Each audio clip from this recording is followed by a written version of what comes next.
You know, that video that you gave us was amazing, isn't it? Yeah. So people, when you go to town, people are calling your name, Bello, and asking once you. a while I get to see people. Oh, it shouldn't be once a while. With 1 million views, it shouldn't be once a while. I like to isolate myself. Are you getting some ladies getting interested in you and your intellect and things? I don't see them. Oh, you don't see them?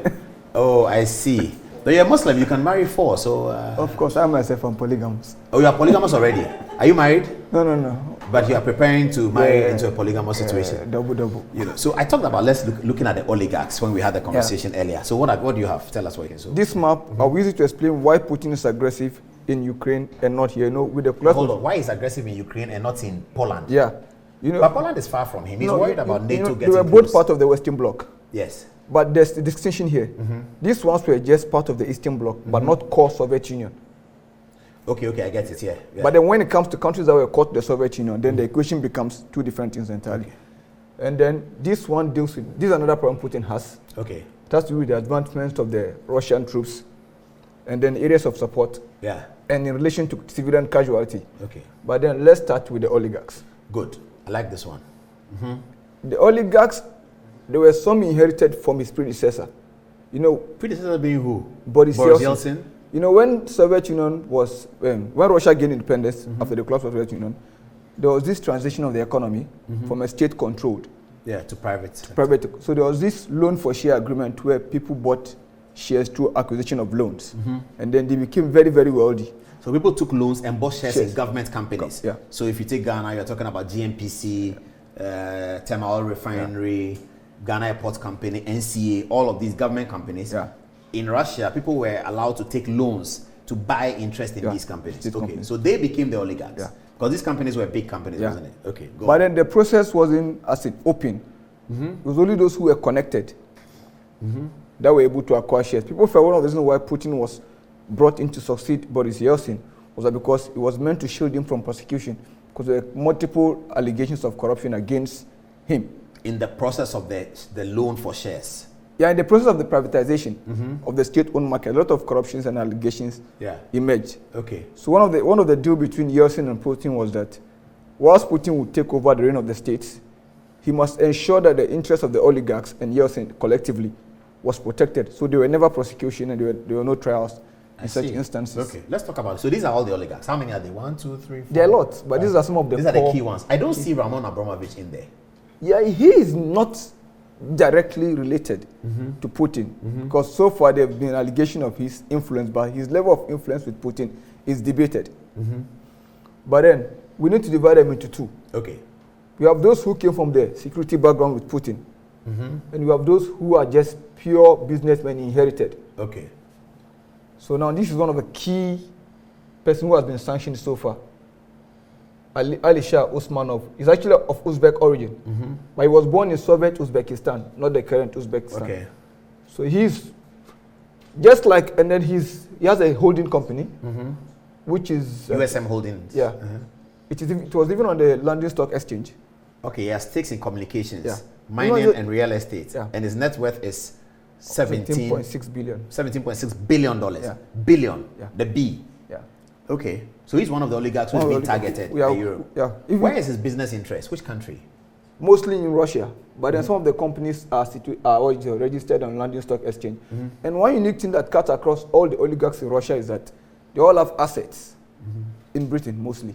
Mostly in Britain? Yeah, in the That's a big deal. That's a big deal. The question, including Abramovich then? Yeah. But the question we should ask ourselves is that if they are being sanctioned today on the premise that they are corrupt, why were the sanctions not leveled against them for being corrupt in the past? No, you like these value statements that people, or you just give us the facts. We'll debate that. You like that. You are too aggressive. No, I'm not aggressive. It's even affect Africa. No, you get aggressive. It affects us when it comes to. Yeah, it's a legitimate question you're asking, no doubt. But for now, let's just do the analysis. We'll come to the questions. And then this is another guy. I think he owns EN Plus Group.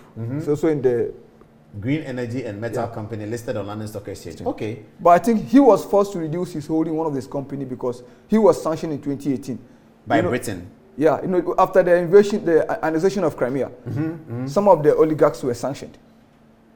Okay, so these oligarchs, I don't know whether I have time to go through all of them. What do they do for Russia itself? You see, if you look at the oligarchs and their holding, you begin to get a clearer picture of the Russian economy. It's just a dual economy.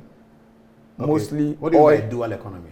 It's just most of the revenue come from just two sources. Hydrocarbons, as in petrol, gas, and then weapon sales, arms sales. Oh, that's interesting. But you told us about wheat the other day. Yeah, wheat is one sector, but the key sector itself. Okay. But just when it comes to the wheat, then Ukraine and Russia are one of the largest. They are the largest together. Yeah. So but together, Ukraine and Russia control majority of wheat production in the world and wheat export in the world. Okay. But then when it comes to the core of Russian economy, it's just dual. Hydrocarbons and arms sales, ammunition sales. Yeah. To who or whom? I think mostly because of the legacy of Soviet Union, they retain some of the customers. And mostly it's not just sales of new weapons, but upgrade and maintenance. Okay, of weapons that have already been sold. So for instance, if Ghana had bought armored cars from the former Soviet Union 30 years ago, we will require today's Russia to service them, replace some of them and all of that. So those contracts are ongoing. I see. And those contracts are run by oligarchs, not the states? There's a blurred line between the state companies and the private companies. I see. A typical example is one of the Sanctions fellow. This guy, for example, Adom-Otchere. He is seen as one of the key men. He's a former deputy to Putin. Yeah, when Putin was a prime minister. He was his deputy. Yeah. He's rumored to be a former colleague of Putin at KGB. KGB. And he worked as an aide to Putin when he was the mayor of St. Petersburg, which is their big city. He now runs state oil giant Rosneft. Yeah, we know them. Yeah, they were involved in the World Cup somewhat. But the question now is, do they run it for their individual profit or they run it for the state benefit? And it's become very difficult to distinguish. So you would call Russia a clear case of state capture? Would it? If we can borrow the word from the South Africans. Yeah, because so you have Putin in there as president, but this large business oligarch entity that is in Europe and in London, they own the money. So that if Putin has to pay soldiers, he can ask some of these people to pay them. Is that how it works?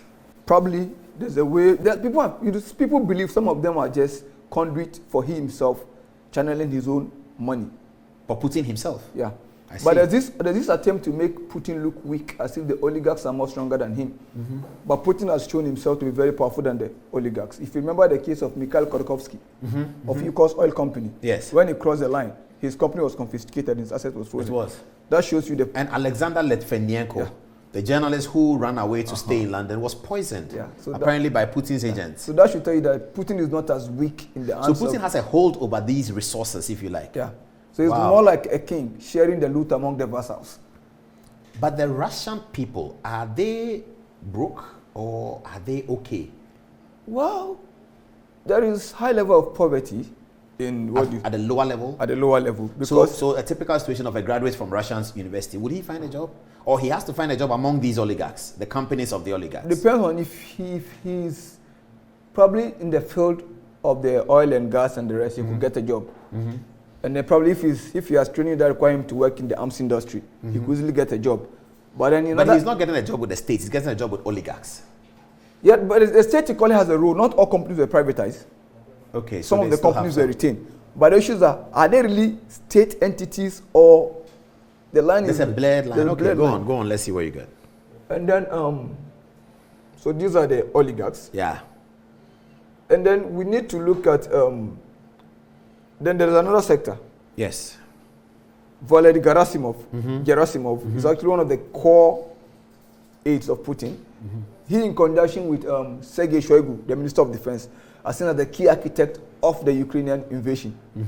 And if you look at this doctrine that has been alleged to have come from him, Gerasimov doctrine, is just a refined maskirovka.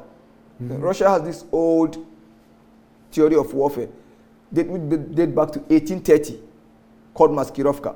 It has to do with use of decoy, concealment to distract your enemy.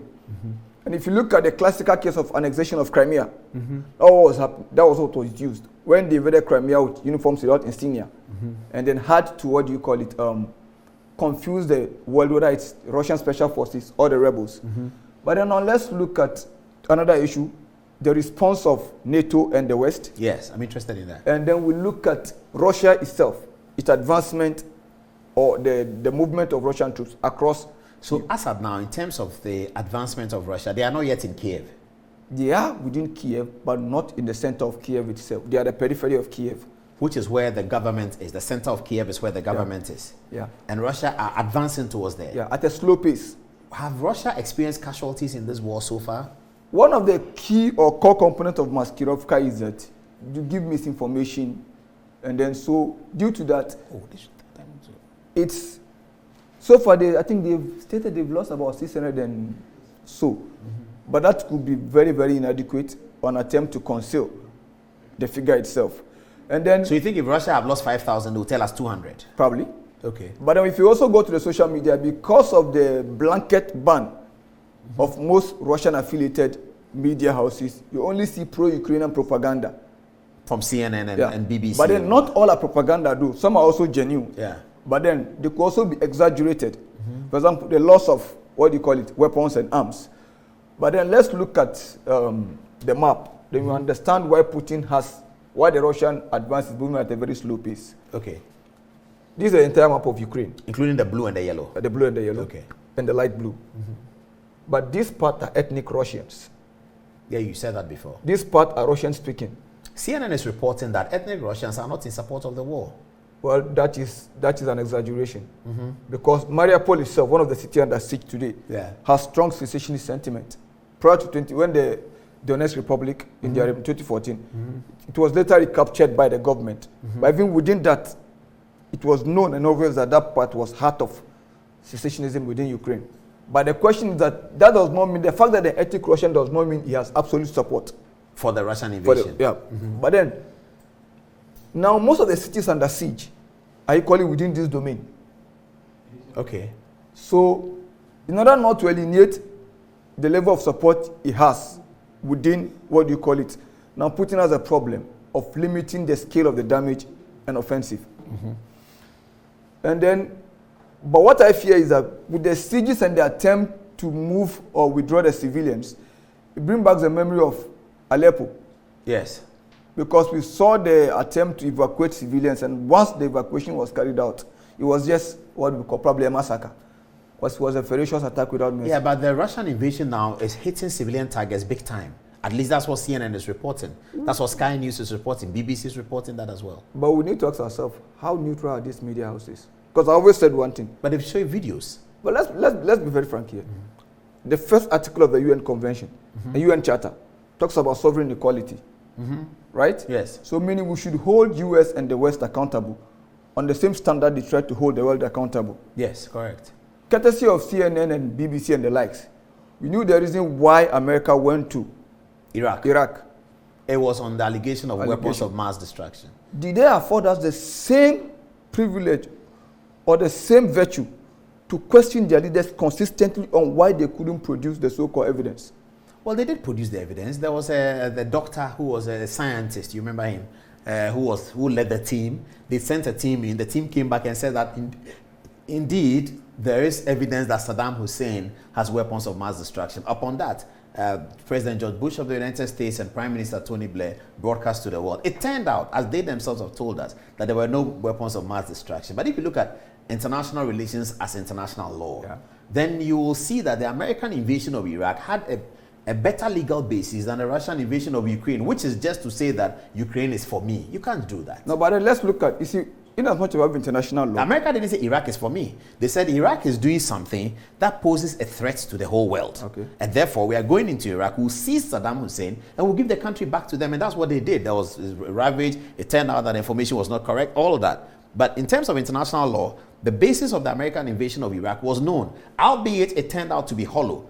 The basis of the Ukrainian invasion is that Ukraine is for me. And that is a gross violation of territorial sovereignty and integrity of all nations under the United Nations. That's really the point. But, okay, you know, we have, in as much as we have international law, we have conventions. Yes. And one of the conventions that cannot be disputed is the fact that among great powers, there's what we call sphere of influence. That's what the Security Council represents. Yeah. Okay. So, whatever happens, when you look at the Ukrainian issue from a bilateral point of view, Ukraine-Russia equation, Russia is obviously the aggressor.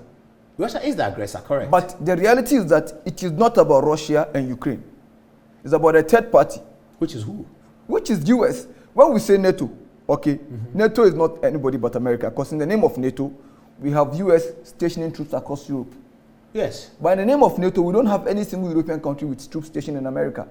So NATO is just a kind word or euphemism for America in this equation. Well, but NATO, the North Atlantic Treaty Organization, was set up after the First World War, sometime after the First World War, to protect the aggression that came from the German Führer Adolf Hitler and his people, and the potential aggression that could come from them, because they were threatening European states. These European states sought the help of the United States. And we know of how many letters that in the Second World War Winston Churchill wrote to Roosevelt. So they asked for American help because America was geographically located far away from the war. And we all know the conversation of Pearl Harbor and the Japanese throwing the bomb on Pearl Harbor. That then brought Americans into the Second World War. So it was Europe that asked for America's support to form the NATO.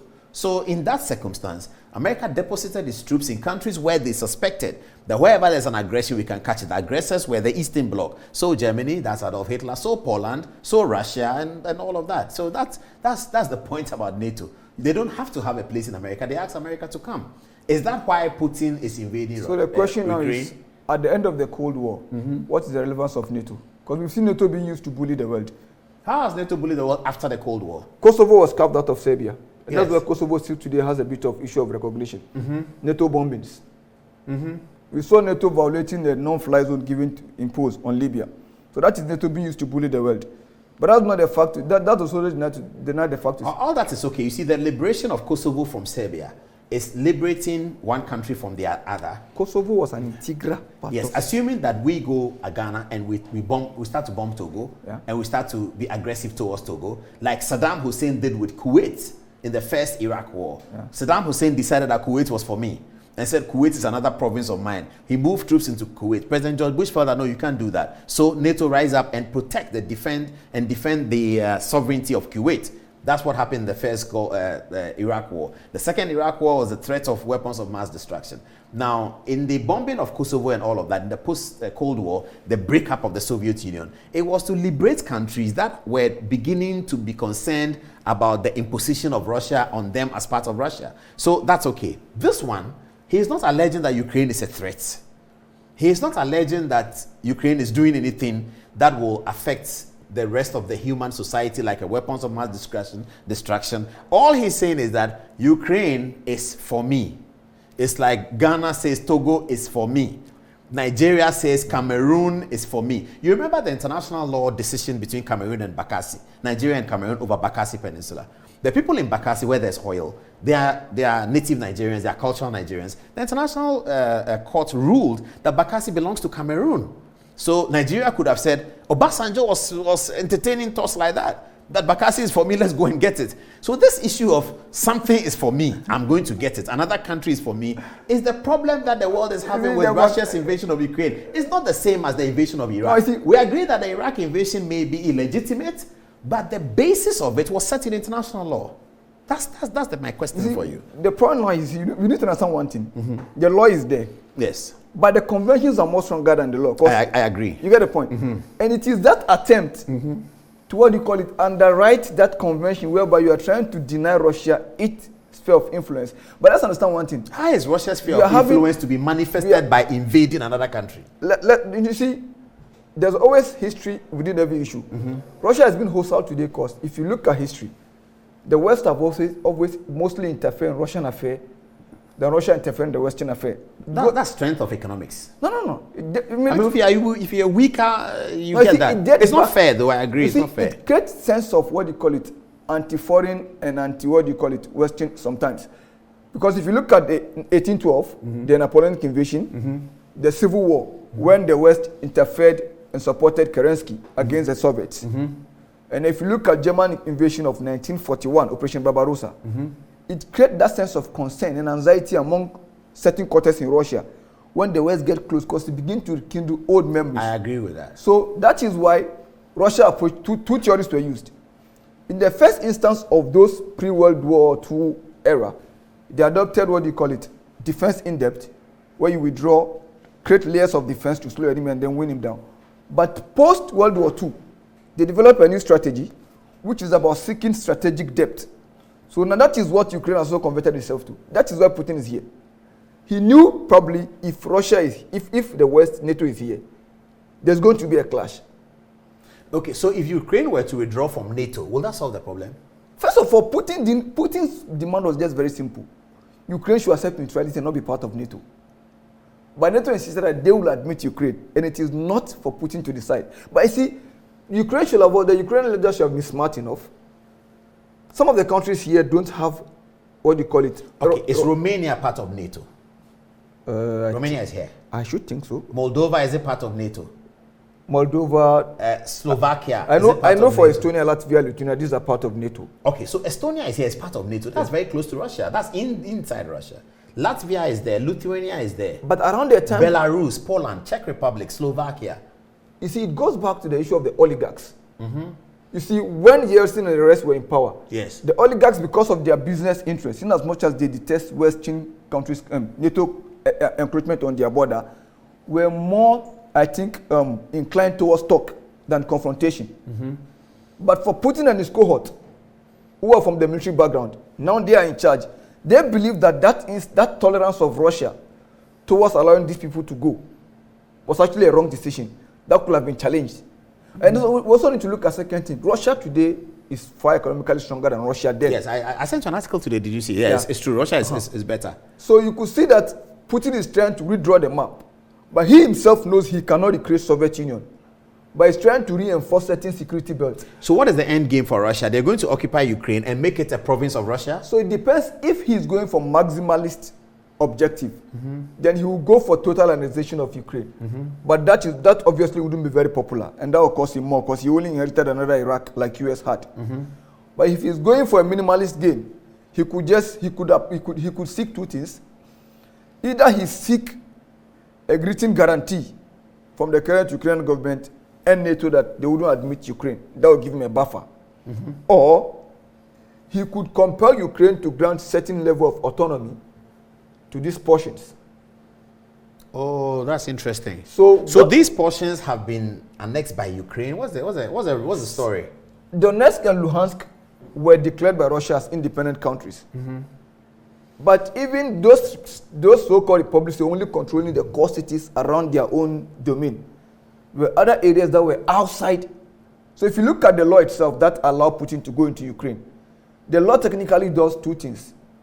It, on one hand, violates the sovereignty of the territorial integrity of the Ukrainian state by declaring a portion of it out of Ukraine.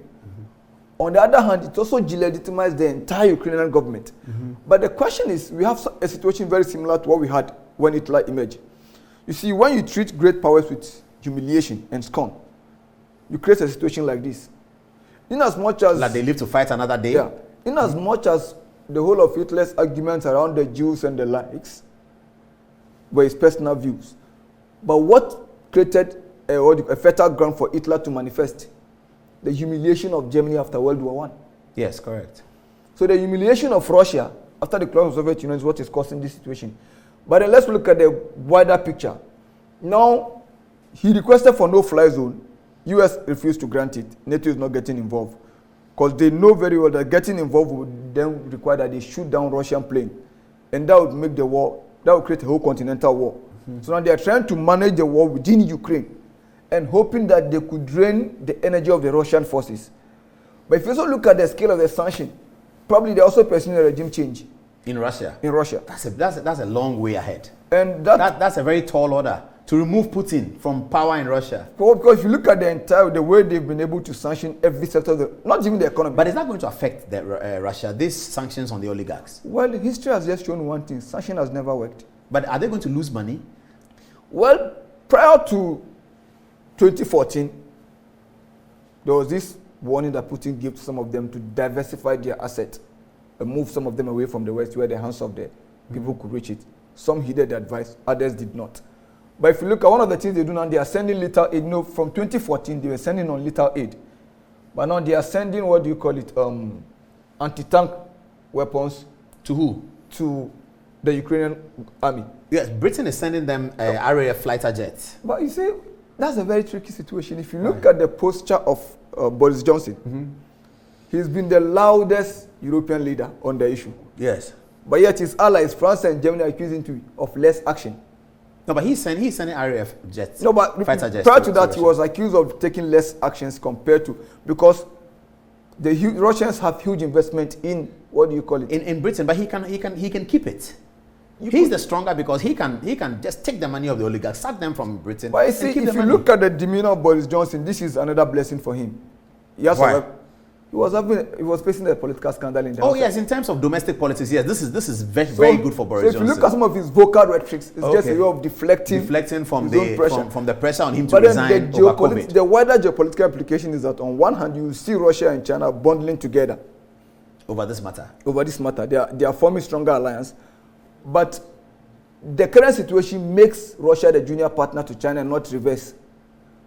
You know, during the Cold War, before the Soviet split between China was a junior partner in the relationship until the US was able to create a war. But China has become more global than Russia. That's the issue. Yeah. So now, when they converge on one point, they want to challenge the whole international system. But unlike Russia, which is trying to redraw maps, China is not trying to redraw any map or replace any of the global institutions. China is trying to make bigger claims and secure more influence for itself. Well, Russia has a greater history than China in terms of geopolitics. And so they are looking to reoccupy the position that they were in before the First World War. It depends on the century and because of the Russia being on European soil. Because China also is a very historic state. And that's why the Chinese call the 19th century a century of shame. Because they lost it. They lost it and they were humiliated. Yeah. In other words, when you humiliate great powers, you create a problem for yourself. It's the same humiliation that the West imposed. Okay, let's get back to the war. So Britain is sending RAF tanks, RAF fighter jets to support Ukraine. Is it going to change anything? So you were saying that they want to keep the war within Ukraine. So bombardment is going to be Ukraine. Ukraine is going to be in a lot of trouble. So the European powers are going to compete on Ukrainian territory. And let's understand one thing also. Putin has not sent up to 20% of his entire force and arms into Ukraine. This is just like a peg. Let me ask you one question about the Second World War, whether that could be replicated. You know that in the Second World War, the war was being fought away from Germany. Hitler was out there annexing states, and then the big story was, as soon as he took over France, everybody was afraid because France was a big power. Winston Churchill decided that let us take the war to Munich, and he started flying RAF fighter jets to bombard Munich. Do you see a possibility where this thing becomes very complicated? Missiles are going to be thrown at Moscow. Well, even if they would throw missiles at Moscow, it would be difficult to achieve. Because of the distance, the shared distance? No, mind you, Russia has one of the most advanced anti-missile systems in the world, S-400. Well, so to block the missile that is coming. And they are the manufacturers of it. And that is one of the things creating the rift between... But the United States has more ammunition. But when it comes to anti-missile system, it is believed by analysts that the most advanced anti-missile system is S-400, not the American THAAD system. And that's do you see a bombardment of Russian embassy in, say, London, in Washington, D.C., in Israel? Do you see something like that happening? As a way to get Putin to sort of sit up? I think they underestimated the will of Putin to pursue his goal. But I don't think they want to seek a confrontation with Putin. Because in every confrontation, he who has more to lose becomes very reckless and does everything at his own pace. Yeah. And Putin will have more to lose. And now, on the oil factor, America has now closed Russia's oil. They announced that, I think today. It's a ban and not a sanction. It's a ban, yes. They banned Russian oil. Europe hasn't done that yet. The speculation is that 2/3 of European countries are taking their oil and gas from Russia. It's going to be very complicated if they say that they're not going to take that anymore. Is that part of the strength of Russia that was unknown before the end of the Cold War? Is that part of the strength of the new Russia that you talk about, that the new Russia is not as weak as the old Russia? That was known. But I think once Putin himself expected a military backlash, he didn't expect a total ostracization of Russia. I think from the sporting world to all these activities. But the sporting world is happening. We're going to talk about that as well. Now he's threatened that if Russia doesn't play in the World Cup, there will be no World Cup. What are the ideas? He's going to bombard Qatar? It's just one of those things to do away with the pressure. He's cooling himself. Are you sure? Probably. But people are taking that seriously. FIFA have announced today that players who play in Ukraine and Russia who want to move to Europe are allowed to do that between now and the end of April, even though the transfer window has closed in January. The least talk about that FIFA issue, the better. Because when we were investigating Brazil, they threatened us with, what do you call it, ban and suspension. That we are mingling politics with sport. Yes. And we've seen a desecration of that so-called value of. So the least talk about that aspect, the better. So you don't agree with FIFA making statements about Russia in the context of sports? I don't believe in selective treatment. If the yardstick is straight, let it be straight on anybody. But don't tilt it and seek international, exceptionalism when it comes to certain issues. We've seen Israel bombed Palestinians, and that's why when you go to the Middle East today, and Israel is still allowed to play in the World Cup. Israel violated 65 UN resolutions. It's still there. Mm-hmm. But this attempt by ICC to open a war crime probe, another issue I don't want to talk about, because. But America doesn't subscribe to that. But they don't do ICC. But there's this belief that once the crime is committed, ICC has jurisdiction. Mm-hmm, mm-hmm, mm-hmm. But the question is, we can't deny the war crime taking place in Ukraine. And there's these people, when war comes, they talk about Geneva Convention on Prisoners and Warfare as humanitarian law. Mm-hmm. I beg to differ. But again, the Israeli example you cite, I'm not comfortable with it. So Israel and Palestine have agreements at the United Nations in terms of territorial space. Palestine believes that Israel is violating its territorial space because they've seized Golan Heights and they've seized Hebron, Jerusalem, where America has now established its embassy under Trump. So when the Palestinian war machine, Hezbollah and Hamas, do the things they do by throwing missiles to Israeli hospitals, throwing missiles to Israeli schools, and then Israel responds by bombarding Palestine. Why are you comparing that to what's happening in Ukraine? Gaza has been described as the world's largest open prison because it is congested and overcrowded. Yeah. So in such a situation, when the person fighting for his freedom has only one option, to throw anything he has at his much stronger adversary, do you blame him? The question is, who placed him in a condition where he has to fight? What placed him in the condition is the 1969 war. No, but let's be very frank with you. Mm-hmm. The whole Jews were brought from Europe. Yes, correct. Balfour Agreement. Yes, they were brought from Europe. On the face of it, Europe and America. Yeah, Balfour Agreement on the face of it looked like a humanitarian favor. Yes. But Balfour to restore the Zionist state. Zionist state. Yes. Which has been collapsed millions of years ago.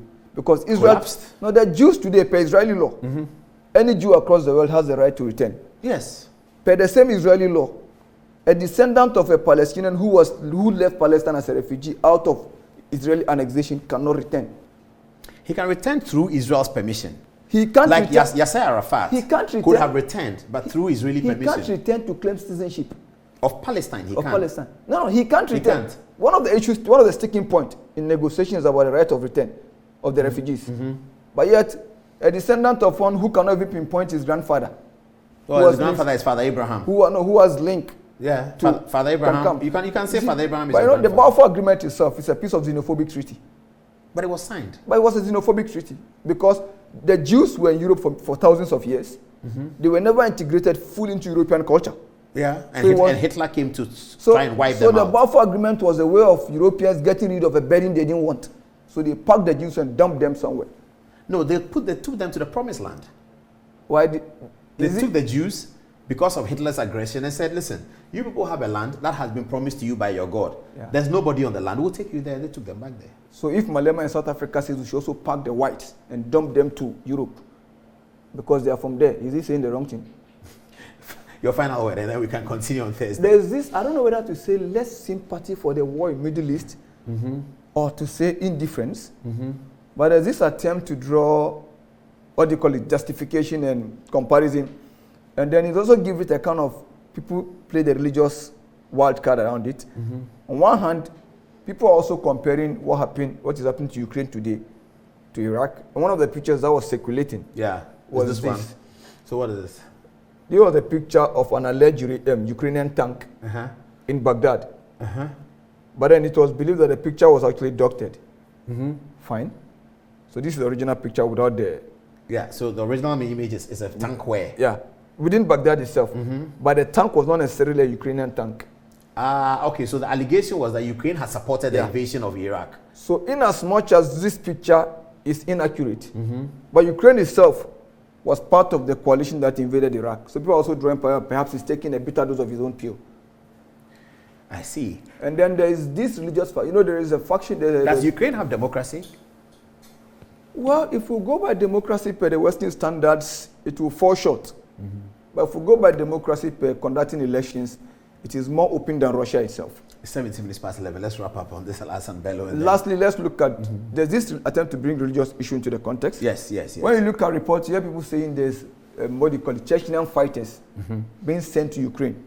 And mind, the Chechnyans are Muslims. Yeah. Because around the Caucasus, the Caucasus region, the Dagestan, we have this huge Muslim population. But these are not fighters. That is a way of creating a distortion. So long as Chechnya is part of Russia, these are just other citizens responding to the call of the state. So an attempt to make it look like, and there's this video bundling around that way, because of the call to prayer. And one thing about Allah Akbar itself, that is the most common phrase of Muslims. The call to prayer. Allahu Akbar. It's not necessarily a call to prayer.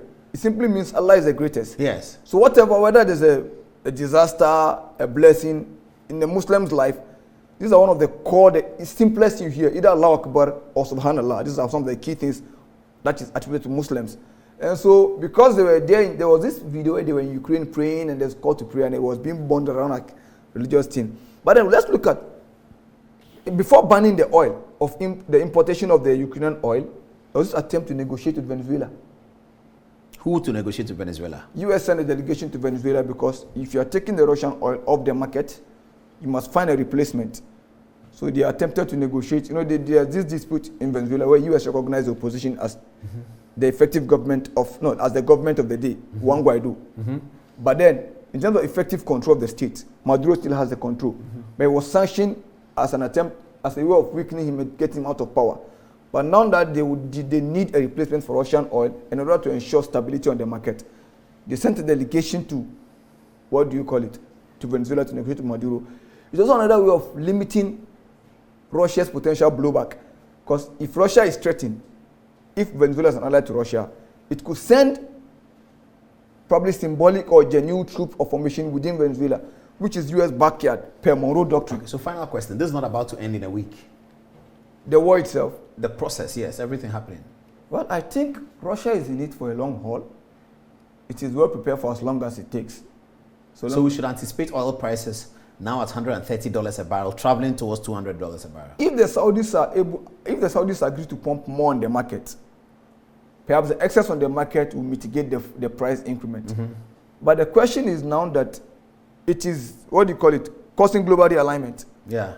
The Chinese and the Russians are bonding together, and because of their focus is now on Ukraine, we've seen the North Korean leader escalating his missile test across the world. Yes. Because he's also going to be encouraged to go to South Korea. No, I think conventionally, head to head, he dare not. Yeah, he's not strong like that. Head to head, South Korea is more stronger. Yeah.